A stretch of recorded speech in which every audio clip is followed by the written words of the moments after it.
But let's turn our attention back here in the studio where Commonwealth Institute Director and Chairman June 12 joins us, Professor Anthony Kila.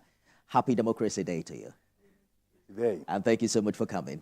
Good to be here. So you're one of the June 12 stakeholders and activists yourself. The only thing is that you made a unique decision for the academia, unlike your other colleagues who joined politics. Yes. Mr. President earlier on today acknowledged himself that is a direct beneficiary of the fruits of that historic feat. Yeah. So let's begin with your own June 12 story and whether or not you regret not following the path of your other colleagues. Oh, no, I mean, for myself personally, I don't regret it. There are people who said maybe we could have done better for the country if some of us had gone in. But, but personally, it was almost a choice that made itself for me. I was not in Nigeria in 1993 during the elections. I was doing my doctorate. Then around 1995, I suspended my doctorate to come and do June 12 struggle. So when people were going back just to end out of it, I just went back to go and finish what they sent me away for. So in a way, as Nigeria was entering into the Fourth Republic, that was the year I got my doctorate, at the same year. So my own path was very clear to me. I wasn't looking at it. And it tells you the expectations of what we expected, because 27 years ago or so, when we were moving towards this, really, we did not imagine that politicians and politics would be so important. We still thought doctors and, artists will be the important people in the society. And that's a bit of a flaw in our life, but, that's where we are. You think that has changed now? Well, I think unfortunately, and I say this with all sense of seriousness, I think unfortunately we've created a society from 1999 onwards where politics and politicians play too much role in our lives. I think that's wrong for diversity and for set of values. And it's one of the reflections we must make 25 years later. If you do a survey among young children in school and say, what do you want to become? They all tend to say governors and senators. It's not only silly, but it's not good for our progress. I want young people to say, I want to become engineer, scientist. I want to design a road. I want to be an artist. I want to be a painter. I want to be a writer. Because in reality, whilst politics is very important for our lives, and we can't move away from it, but the nations that progress, what causes progress, prosperity, is idea, innovation, and resourcefulness. Not really. The greatness of America is not due to Roosevelt or Obama or anybody. It is the guy who invented the knorr that you use to make your stew. It's just that television. It's very difficult to, separate the two, because for a society that will enable these other professions, the right people to be in government. Well, you're right, but my argument is that the civil society should really choose who are in government. They should be in charge, At the moment, we have a situation where we're looking up to politicians. I have a dream of a country where politicians look up to the people, truly and truly. Sorry, so this are civil society activists. Do you think if more of them had gone into politics, it would have set a different tone for governance in Nigeria? Well, I like to believe so, especially because I'm one of the ones who didn't go. I like to think that. Do you regret that? I like to think the best of us are not there. But I think it's but quite a number of you are there in the real sense. You're right, and we need to have... Many of them have persisted since. Have since, yes. But I agree with you. Atiku Abubakar still wants to be president. I mean, majority of everyone on the scene today have been there for so long. You're right, and that is the story of Nigeria. I think individually, you cannot stop people from having their ambitions. But if we want to tell the truth to ourselves, there is something we've lost, which is a hint of decency for you to think that in this country there are other people. Let me allow other people. Let me not get there and bring my wife and bring my children and bring this. It's those kind of slight decency values that you cannot legislate with law. But if you look at yourself and a bit of conscience, and if you have friends who tell you the truth, we should tell it. I'll tell you something. Then we go to your conversations. Well, we have a country now that has been a democracy for 25 years. And some people sat together, formed parties, and grew in it. In that circle of partisan politicians, there are people who have held several roles. There are people who have never had one role. How do they look at themselves and think it's fair? There are people who have had roles and then put their children there and put their wives and their friends. And there are people who move with them who haven't gotten one thing. They've not been given an opportunity to even express their capacity. You know, we can legislate a lot, but human decency has sometimes need to kick in. Do you think they haven't been given that opportunity? Or some Nigerians think, oh, politics is this, politics is that, let me stay back? It's a bit of both. There are people who think politics is dirty, let me stay back. You can't blame them. You know, actually, most people you see in politicians are not exactly Boy Scouts and things. You know, we see them fight themselves in their primaries. We see them accuse each other of nasty things. So you can't blame people for thinking it's bad. But by the same token, but there are people who have tried, you know, and they've been beaten by godfatherism and bad primaries. I think if we want to have a honest conversation, we need to look at these kind of things. And I say it not being personal with anybody, because if you look at it, even from the newest phenomenon of Labour Party, you see malpractices in there. So you realize there's something wrong with us. Maybe it's a malaria. Let's talk about democracy for a bit. In his speech earlier today, Mr. President did say that the fact that we've experienced peaceful transitions of government affirms our democratic temperament as a country. What are those elements that you think have worked in our favor in the past quarter of a century? Because not every other West African country has been that lucky. Well, I think two things. I think because of the way the military people disgraced themselves in politics, you know, they came to fix and they became unfixable. They came to fix Nigeria and they came worse off. Nigerians developed a real sense of immunity against the fraud called military intervention. And it must also be said that, you know, we're never satisfied. And what's that thing that one of the people call us, the whalers? I'm one of the chief whalers who always look at what is wrong. Because we're never satisfied, we always ask for more. But in reality, you know, there's been a constant growth, you know, well-being. There are more, if you look at it in the past 25 years, while things are harsh, but, you know, there are more homeowners, there are more millionaires, private jet people. Never mind the source of this, their richness. That's another conversation. But, you know, there's more wealth.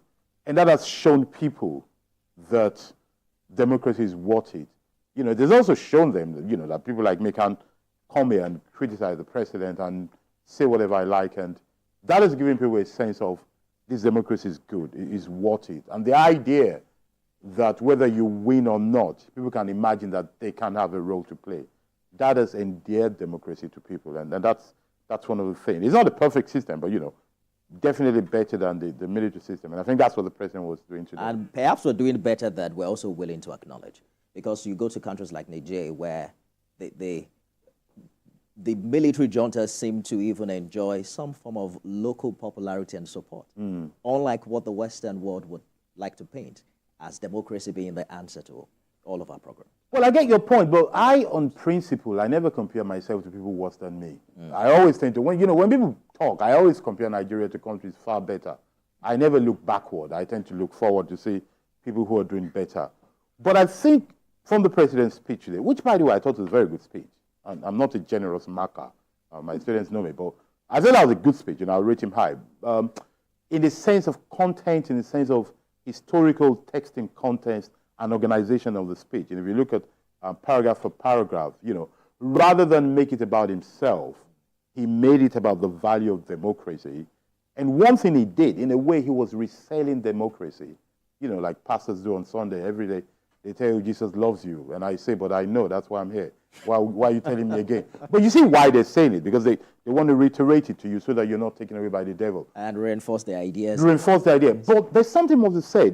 You know, this president and the presidency, because, you know, these speeches are never written by one person, they understand that at a time of crisis, it is possible for people to feel the allure of a strong man who can say, I can fix things and do away with the many things. So because of the kind of, I don't know whether to call it disgust or disdain, that people have for the National Assembly at the moment, who they find wasteful, it is possible to be tempted to say, if we took away the National Assembly, we'll save a lot of money.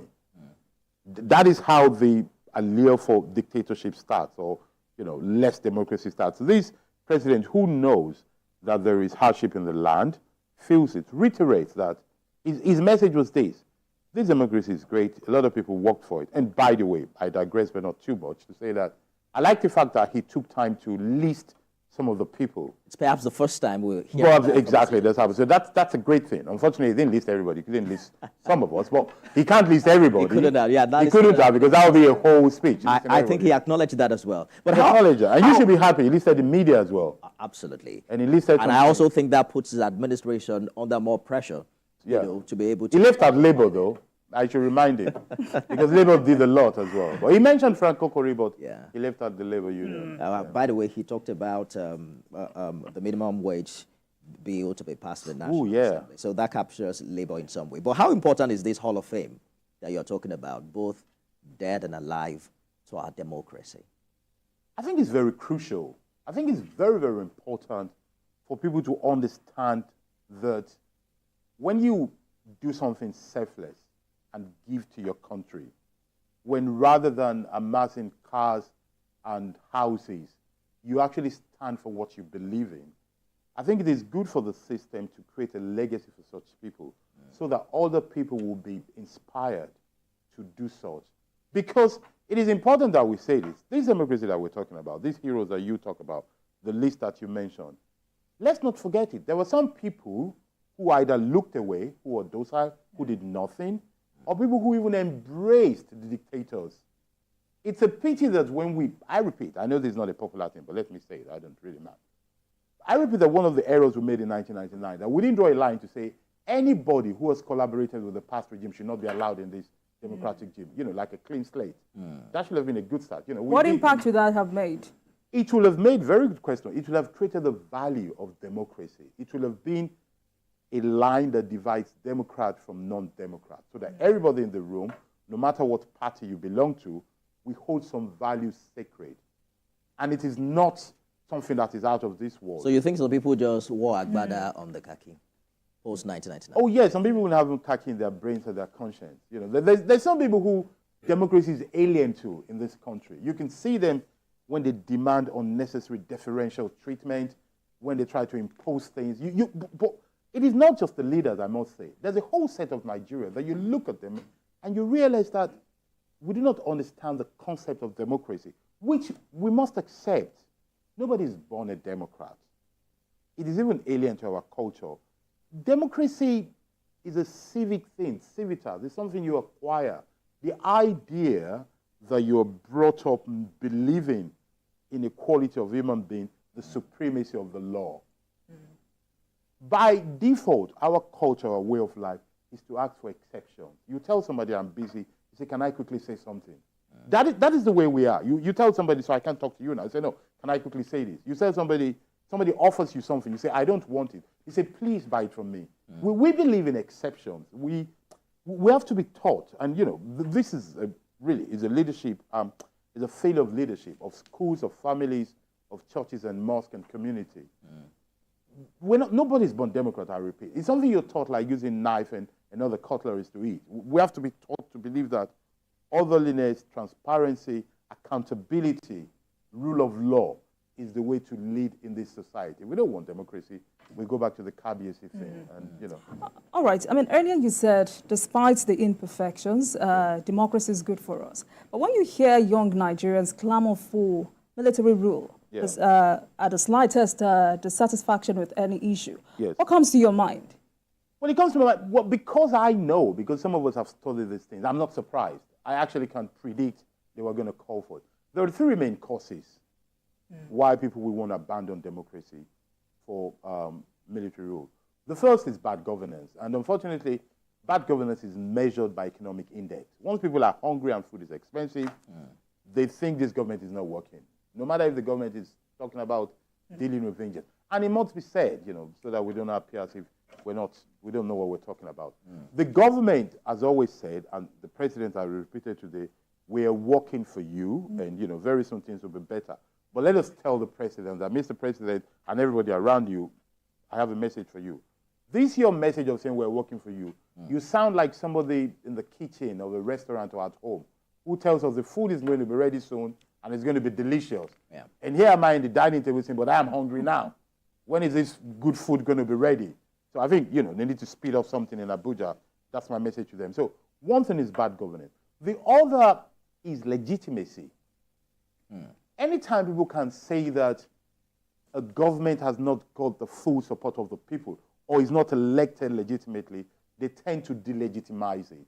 And that is why some of us insisted immediately after elections that the best thing to do is to make sure that all legal matters had two features. One, finish it before swearing in day. Two, transmit it so that people can see by turning on their TV, they can break it down that this is what side A brought to the table and this is the way it was approved or rejected. Sounds like a long-term approach that encompasses constitutional review. It doesn't have to be. So how do you bring this in? Common sense In and real decency. There's something wrong with us. This is Well, the problem. exactly the point you made earlier, that Yeah. a president can't just say, this is how it's going to be done. We have a national assembly. Very good. The It has to go president, through that's the process. thing. When it comes to judiciary, it's not the president that says it. The president should not even near saying it. It is simply the CJN Hold that that gets thought. the judges together. and Hold that says, thought, Prof. And Yeah.